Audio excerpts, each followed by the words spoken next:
Trick or treat!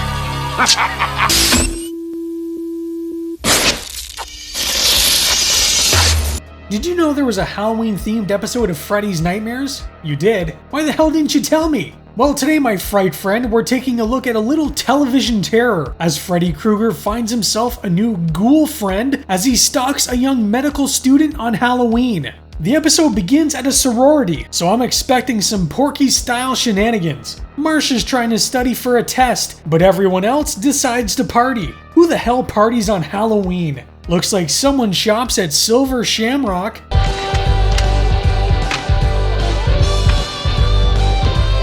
I thought this was Freddy's Nightmares, not Jason's wet dreams. Whoever he is, he's pretty smooth. Marsha's boyfriend Mark decided to pop by and pay her a little visit because he wants her to come downstairs and have a little Halloween fun. Marsha, come on. This is Halloween. It's a very important holiday. Not in Detroit. Yeah, Halloweens in Detroit tend to be a little more fiery. Marsha doesn't want to join in on the party because if she doesn't do well on her test tomorrow, it could drag her whole grade down, while Mark on the other hand is just happy passing. Marsha attempts to leave when she's stopped by Napoleon, or her friend Gary dressed as Napoleon. He kinda convinces her to hang out at the party, but what happened to her boyfriend? Another guy named Zach is going on about how he's working on a project that can record people's dreams on videotape. I'm sure that this will not come into play at any point in the show. Given the proper stimuli, she's got absolutely no control over. Excuse me, Gary, I've gotta go, so thanks. And then he gets creepy and weird, talking about naked women, and he just scares Marsha off. Not sure why these guys are being so forward with her when she has a boyfriend. Marsha makes it to the school where she's gonna work on her anatomy with some of the available cadavers, and gives this poor security guard Ernie the fright of his life. Oh, look at that adorable little TV.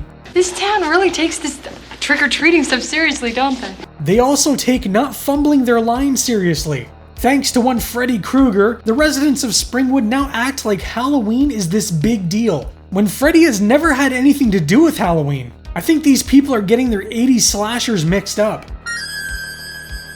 Anyway, dead or alive, a guy's gotta do a little bit more than say boo to get my attention. Do you think she's going to regret that? Marsha starts dissecting a cadaver and oh no, not Uncle Fester! Well, that's an ominous shadow.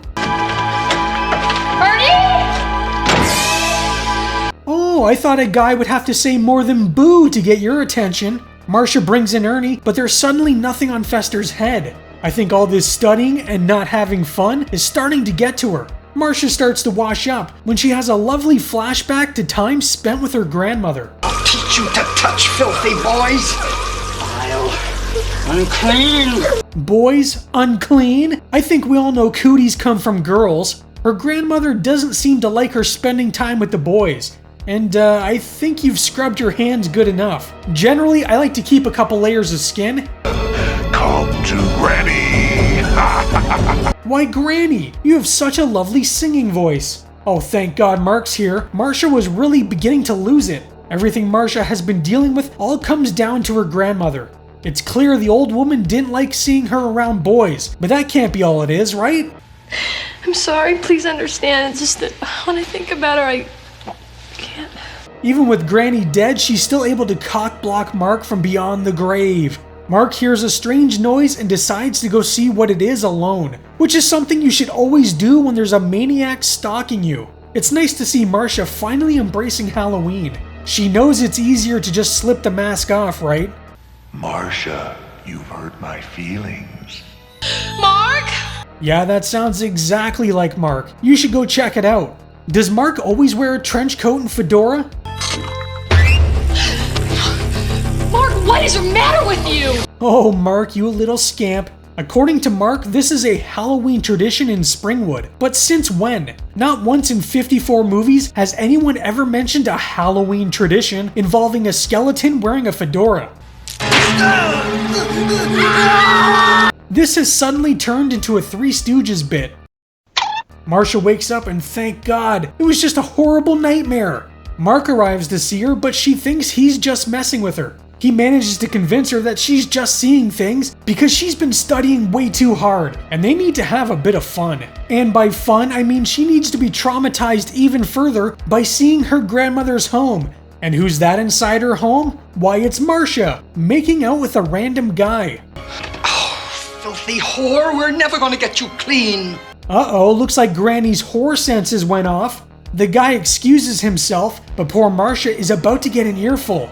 Grandmas get to spoil their grandkids, but your selfish parents had to go and die. Holy shit, relax, Granny. I highly doubt her parents died on purpose. For some reason, her grandmother doesn't like Marcia being with boys, but it was okay when she was getting knocked up back in the 1700s. I wish that you were dead! Oh, you... Don't! Grandma! Grandma! I think she just got her wish because Granny just suffered a heart attack. The real Marcia comes in to save her because now with all her schooling, she actually knows how. And look, she did. How's that for a facelift? Oh, it was just Freddy. But is she not awake, or is this one of those cases where they wake up like a half dozen times, but each one is actually a fake out and they're still asleep? Mark suddenly appears and offers her a parting gift because he won't be around much anymore. Marcia is just losing her mind because Mark is gone. But how does she have the mask if it was all a dream? Look at her. There never was any Mark. He's just a part of her mind. Oh, Marcia really did lose her mind. This Mark never actually existed and was just something she manifested because of her guilt over her grandmother, which seems to make Zach really happy. Everything seems to be alright now. She's over this whole Mark thing and it looks like she's doing alright. Except why are Zach and Gary watching her like creeps? I guess now that she's accepted she didn't cause her grandmother's death, she can start to live out her wild side. Wait, she's being recorded? Oh, what the hell are these two up to? This is her dream? Yeah. How'd you put her under? Chloroform. I also like stripping in my dreams, while weirdos with bad haircuts watch. I mean, don't we all? Zach's getting a little too excited recording Marcia's dreams, though I'm not sure this is what she signed on for.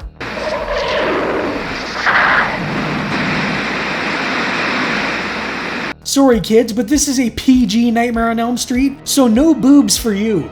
Why would Marcia willingly allow herself to be experimented on by Zach, when earlier at the party he creeped her out by talking about naked women? We gotta see more. Oh, and that would help the research how? I think the fact you're able to record dreams on VHS is good enough. In the dream world, Marcia decides not to take her top off because she suddenly realized it could ruin her acting career. Gotta save that stuff for the audition.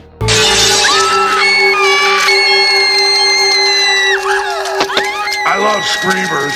Perverts Gary and Zach think she's having a completely different kind of dream and they wake her up. Guess you'll have to peep on her another time, Zach. To me, we're making great progress. Yeah, I almost saw you naked. I guess Zach is trying to help her deal with her nightmares, but he's going about it in the weirdest way. Marcia agrees to try his little experiment again, and that night Gary tucks her in all comfy and cozy. Zach's going to try and enhance her dreams with some sounds and lights, so I'm guessing a little Marvin Gaye? Gary at least has some morals. He doesn't exactly agree with what they're doing. It's really Zach who's the pervert. What happens is you find an answer nobody's even written the question for yet. Wait a second, I don't want to go all X-Files on everyone, but Mulder one time said, a dream is an answer to a question we haven't yet learned how to ask. Does this mean the X-Files ripped off Freddy's nightmares? Hey babe, more power to you. Back in the dream world, Freddy makes a hand out of all the wires in Marcia's room, and all it seems to do is leave 4 tiny drops of blood on her forehead. I wonder if Gary and Zach are picking this up on their monitor, or is that only when she's taking her clothes off? The two men wake her up, and she tells them it wasn't her grandmother, it was Freddy. So of course the only logical thing to do is to bring Marcia to the plant where Freddy did all of his murders. I don't like it here at all. Which is why it's perfect. You know, I'm starting to wonder if Zach isn't secretly a serial killer. Zach suddenly disappears, probably preparing a tarp somewhere. Zach, this isn't gonna work! I don't think that's Zach. It's probably just Mark and his skeleton again. Oh wait, Mark wasn't real. I guess it is a tradition in Springwood. Please, help me. Who's there? Whoever it is, I'm sure it's not Zach. Oh good, just a random little girl locked in a cage. Is this another tradition Springwood is known for? Marcia's sleeping again, but was she sleeping the whole time? Does she know he moved her to a creepy boiler room? It's interesting how he can only get a clear picture when she's taking her shirt off. What the hell is Freddy doing? Zach finally wakes her up, but I don't know what the hell took him so damn long. Well, it looks like he managed to record some of the dream. If a little fear stimulus got this response, think of what a lot of fear will do. Yeah, so we gotta really traumatize her. Zach's professor is pretty impressed with what he's seen, but because he's taken things a little too far, is putting an end to his little experiment. It could have been a lot worse for Zach though. At least he didn't show him the other tape. Even though Zach was told no, Marcia wants to keep pushing forward with the test. Kissing always puts me to sleep too. I'm kinda like a reverse Sleeping Beauty. Back in the dream world, and Marcia still cannot find Zach. She does find spooky mood lighting coming from this furnace though. Hey, where'd the hat go? What is this, the Blair Witch? Don't worry, I'll be gentle. You know, Freddy, talking like that isn't helping you with the accusations. Well, Marcia's dead, or she's being choked by Zach? I knew he was a serial killer. Oh wait, he's in the dream now too? Or was it all a dream? I'm in your dream. You said we'd go in together! Oh no, Freddy lightly scratched his face. Before Freddy can get Marcia, she awakes from her dream. But is she actually awake this time? It's too late, Zach! He wants you! Is that a dummy? I guess they just didn't have the actor for this day of filming. Freddy's Tricks and Treats is hilariously low budget. But for what it is, it's fine. I think the only real reason I've somewhat enjoyed the episodes we've looked at so far was because of Freddy himself. Otherwise, I doubt they'd really be all that interesting. What I'd like to know is why Freddy is stalking a girl who moved to Springwood from Detroit.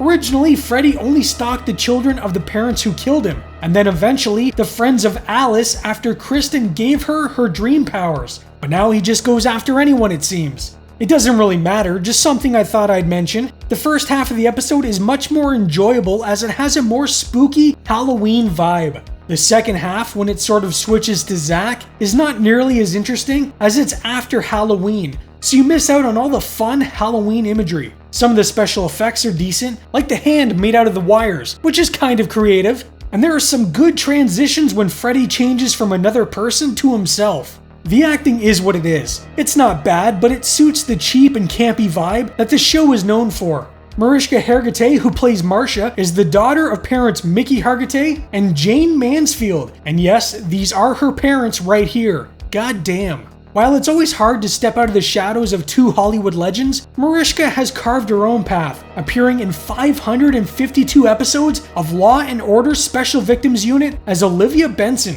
So even though Freddy's Nightmares might not be her finest hour, she did manage to move past it and have a pretty good career. But since it's Halloween, I think we should take out the old trusty Hallow-meter and find out just how Halloweeny this episode truly is. A 2 on the Hallow-meter? Well, that makes sense considering the first half takes place on Halloween and has some little decorations here and there, but absolutely nothing in the second half. But what do you think of Freddy's Tricks and Treats? Let me know down in the comments. Anyways, that's all for today. If you'd like more Freddy's Nightmares, I've put together a little playlist for it, which you can find right here. I hope you're having a very scary October, and stay spooky! You should always respect your elders.